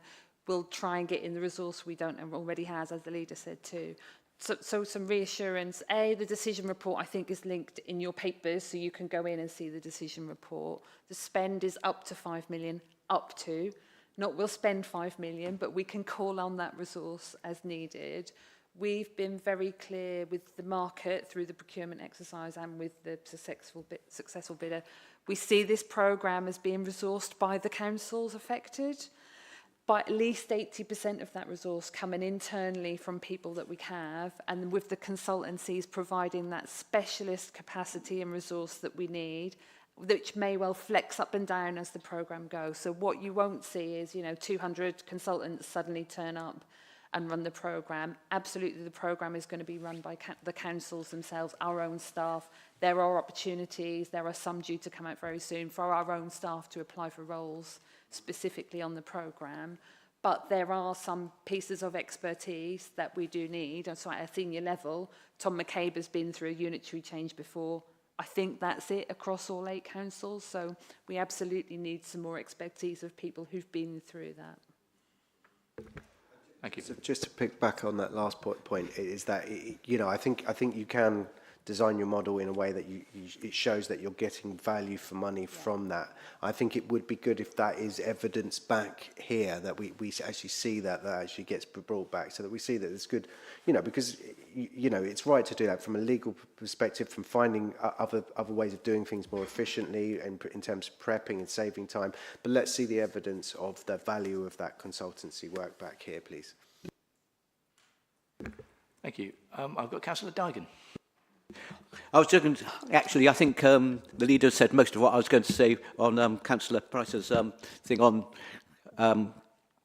parishes and I think neighbourhood committees, because really, surely that's not for us to really discuss here, because that would be for the interim or the shadow authorities when that occurs. Because, for instance, I know, for instance, in Breckland, parishes in the main have far more potential powers or potential responsibilities delegated to them from the district than, let's say, in West Norfolk. So there will be conversation there. So I think actually, rather than us getting worried about that aspect of this, I think that's really for the shadow authorities to work out for themselves, rather than for us to give our opinion on it. Thank you. I think that's a point we all hear, Councillor Dargan. I've got Councillor Kemp and Councillor Fisher. Thank you, Chair. I'd like to drill down a bit into the government statement saying that they believe that all the 3 unitaries would be sustainable financially with this 50 million that we'd have to find. Now, given that lots of other councils haven't been financially sustainable and the government's had to give a £300 million bailout, where do you envisage the money for this coming from? Would it be cutting services, or would we have to sell off public land? I think that would be very, very unpopular, selling off public land, and indeed cutting services as well. That's my first point. But also, the process for the reorganisation seems very woefully slow, because the joint committees, we're given a list of things they actually can't do. So they're going to meet for a year before the unitary elections, but they can't actually set a budget. They can't design or implement an operating model. They can't recruit or appoint to senior posts. They formulate a code of conduct. But is that all they're going to do for the first year? And if so, it means that the next year there's going to be a huge flurry of activity to get things done in time. It doesn't make a lot of sense to me, this model. How achievable is it? But first of all, I'd like to know about the feasibility, because, and I've got one quick follow-up question as well, so please could you answer those two? I'll start on the financially sustainability question. As you will know, we put forward a single unitary council for Norfolk because we didn't believe that 3 unitaries would be financially sustainable. We thought that Norwich would certainly be okay because of the hinterland, which brings in an awful lot of money in terms of business rates and so on. But in other areas of Norfolk, we have the demographic where we have an elderly population and an ageing population, and we have some big areas of social deprivation. And at the moment, across the county, as a one social care service, we can make sure there is no postcode lottery, because we can move money about and services about in order to make sure that everyone who needs a service gets a service.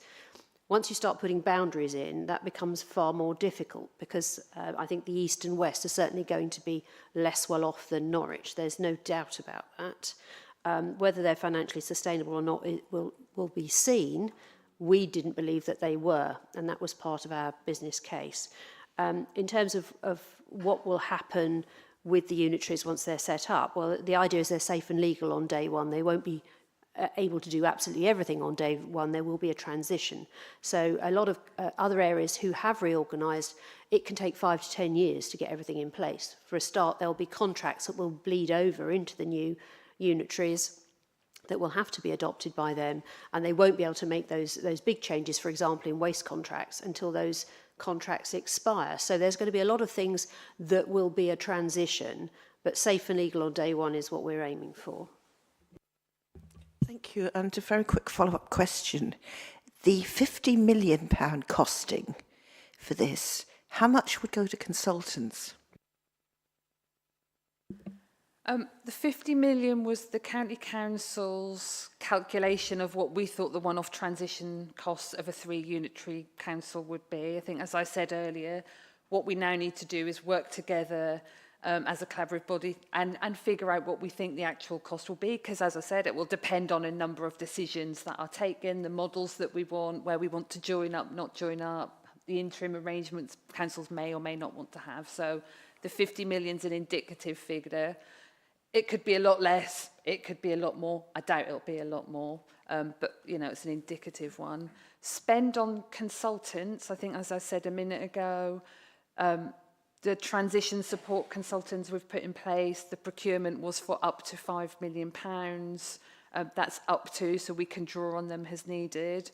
The amount of spend will really now be determined by capacity in the system, what work is needed to be done as we go through a data-led approach, and where we think we may need additional resource or expertise to move things along based on those decisions. But it was up to 5 over a number of years. Thank you. Councillor Fisher. Can I just come back quickly? Because one of the other questions was what will give if they're not financially sustainable? Well, we know what our statutory responsibilities are. We have to put them first. So it will be the other things that we'll have to give. So we have more flexibility in things like highways maintenance. We have flexibility in things like our museums and library services. I suspect it will be those areas that we'll have to give in order to ensure that we meet our statutory responsibilities on education and social care. Thank you. Councillor Fisher. Yeah, really, just to flag up in the papers we have got the letter from Beatrice Andrews, who's the Deputy Director of LGR, and I think I just want to draw people's attention, especially the officers who are going to be involved in the future. There are some good details in that letter, but in particular on page 29, it does say that we would encourage you to consider using your sector advisor to act as an independent critical friend, and I think that is really an important fact and point. Just speaking from children's services, when we were working from service requiring attention to achieving good 4 years ago, 5 years ago, the critical friend that we had by us then was very helpful. So I'll just end with that statement. Thanks.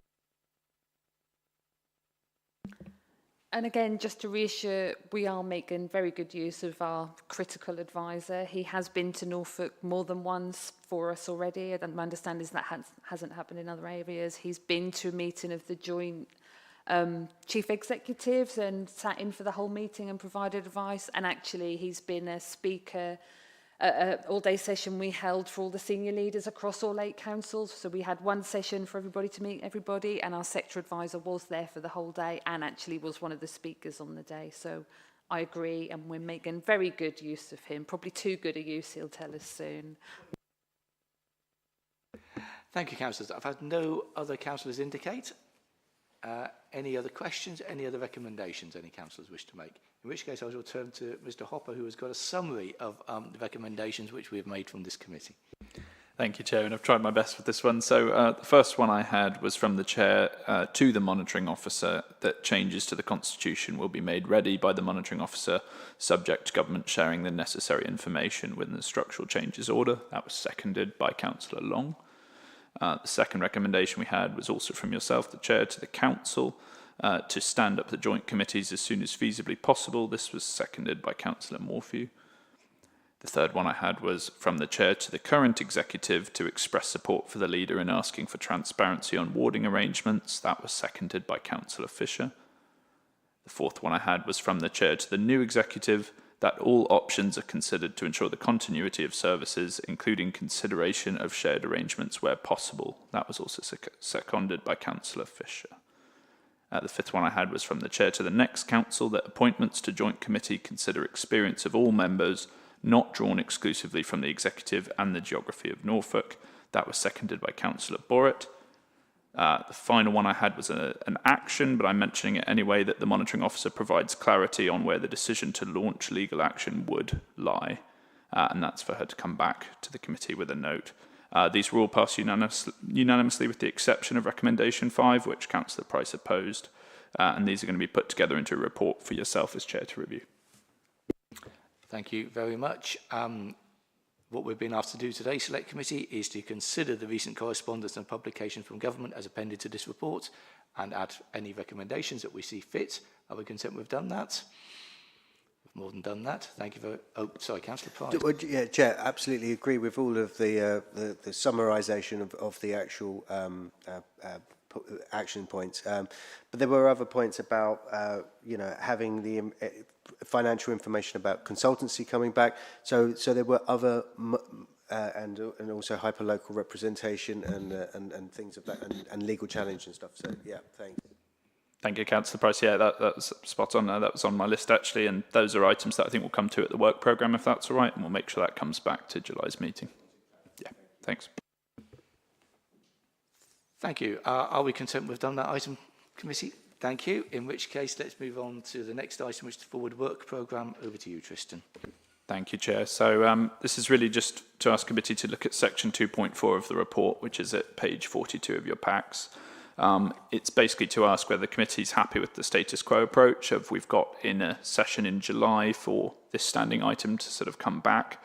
Obviously, that's following election, and it's for committee members following July to decide what they'd like to do with LGR scrutiny from that point onward.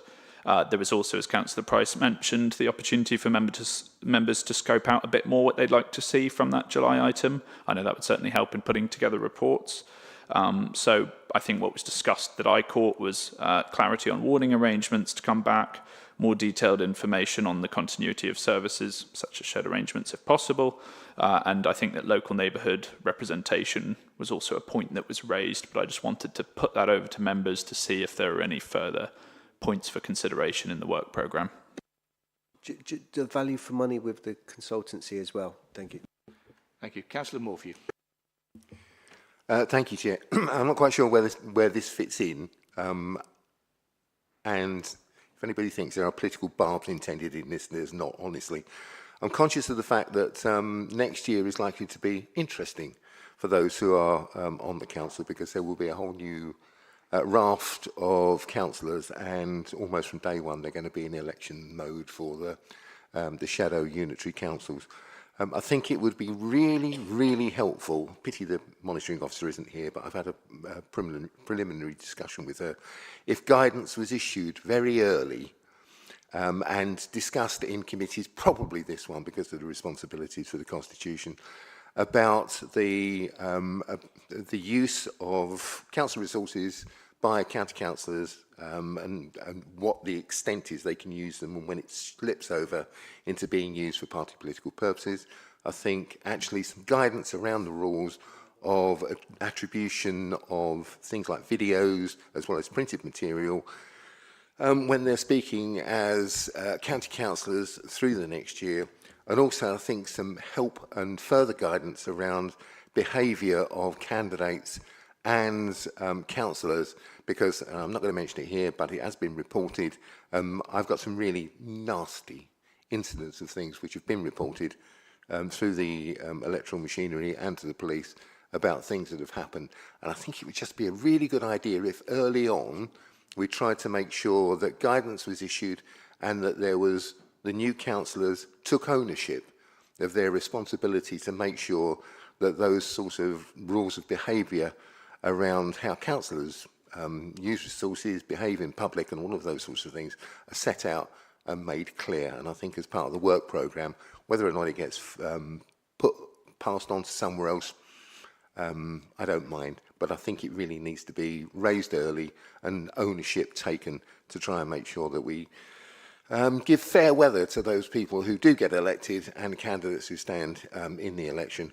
And as this will probably be my final ever contribution to a council committee, can I thank everybody who I've ever worked with on the county council, particularly the staff, who I think do the most amazing job on our behalf, and I can't speak highly enough of them.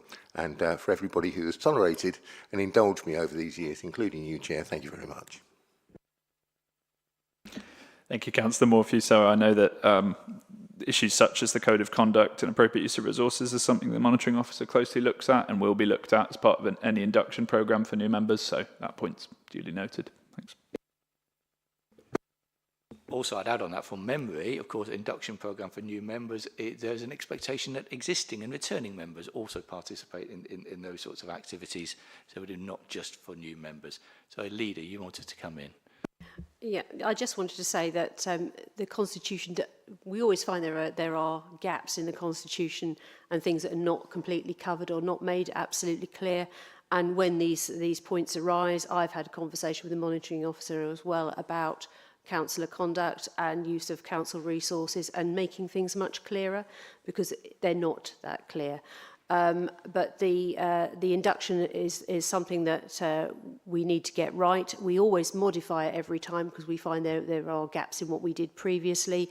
It's a huge learning curve for any new councillor, and for returning councillors, we always learn something that we maybe hadn't picked up the first time round.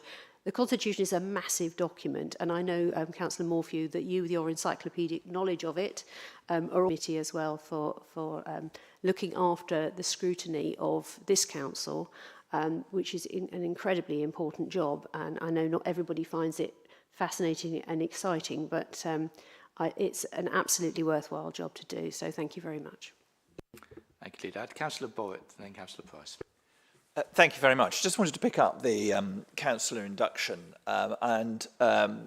there have been in previous elections a degree of hiccups around the contact with new members and the allocation of IT, and I remember when I was first elected in 2009, my induction compared extremely unfavourably with the induction I had when I first became a member of a district council, which I'd been a member of a couple of years before, and member allowances weren't paid for 2 months.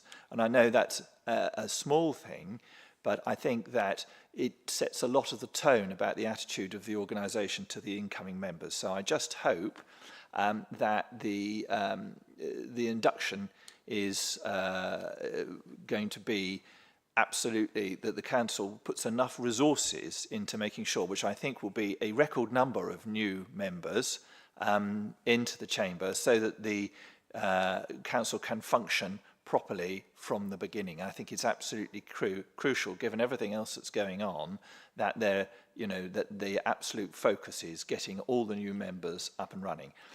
Having said that, we all are up for election. Nobody knows who will be here in the future. And it's not my intention to retire, but you never know what the electorate holds in store for you. So I would like to say, if I don't make it back again, it has been an absolute privilege to work with everybody, officers and members here on the council.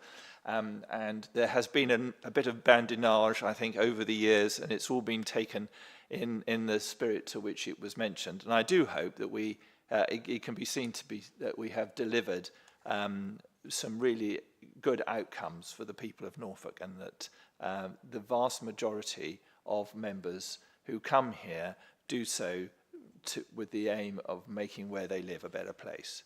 And I'd like to thank everybody for what they've done. I think we'd all echo that, Councillor Borwitt, and I would say that even under the Rainbow Alliance, lots of great things were achieved in this council. Councillor Hoppy, Mr. Hoppy, you wanted to come back. I was just going to comment, Chair, on the induction programme. Thank you for that important point, Councillor Borwitt. So we've been planning for some time now, recognising as councillors have spoken, regardless of any electoral result, we know there are a significant proportion of members who are standing down. So that's partly informed our planning.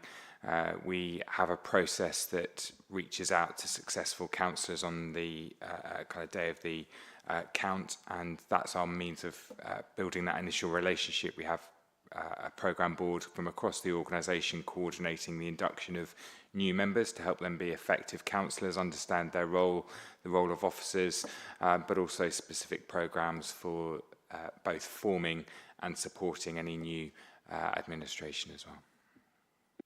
Thank you. Councillor Price. Thank you, Chair. I know a number of us are seeking re-election, and so I wish you all well on your electoral journey over the next few weeks, and we will see what happens at the polls. But I would thank everybody who is restanding, who perhaps is not successful. I would like to thank them for their efforts in this chamber or across their districts as well, because I think the point that Councillor Borwitt made is that whatever your political persuasion, I think we all come in with a sense of duty to support and look after our residents and try and do the best for the area we have. And if you're not here for that reason, you shouldn't be here at all, really. So let's hope that any new incoming councillors are putting themselves forward for election for those reasons and not for their own ideals, as it were, their own ego, as it were. But I would like to reserve sort of special mention to Councillor Morphew. Councillor Morphew has served the city of Norwich and here the wider Norfolk community for a number of years. He's been a leader in both councils. He has a wealth of experience and knowledge, and I would like to propose thanks from this committee for the service to the city and the county that Councillor Morphew has put forward. So I'd like to propose a thanks from ourselves. I'm not going to have a vote on that, Councillor Price. Okay. But I think we can say that the committee expressed its appreciation. Thank you. I think we want to do that. And I think we express our appreciation for the efforts of all members across this council and of this committee. Thank you. Within this report, it is asking us something, and one of them is in terms of the future work programming around devolution and LGR, paragraph 2.4. From the chair, can I suggest 2.4.2, which is that we could leave it in the work programme for all future meetings. If those who follow us wish to discontinue that, that's up to them, but nobody can blame us if they don't consider it on a frequent basis and at every meeting in the future. So can I propose from the chair 2.4.2? We all agreed. Thank you very much. And as far as the rest of the work programme goes, are we agreed? Thank you, which just leaves it to me then to close the meeting and to thank you very much indeed for your contributions today, and thank you to the committee for your contributions over the last 12 months. I wish all members well. I hope you have an enjoyable May and summer, whether you're spending more time or less time at County Hall than you are at the moment. And thank you all, and very best wishes. Meeting closed.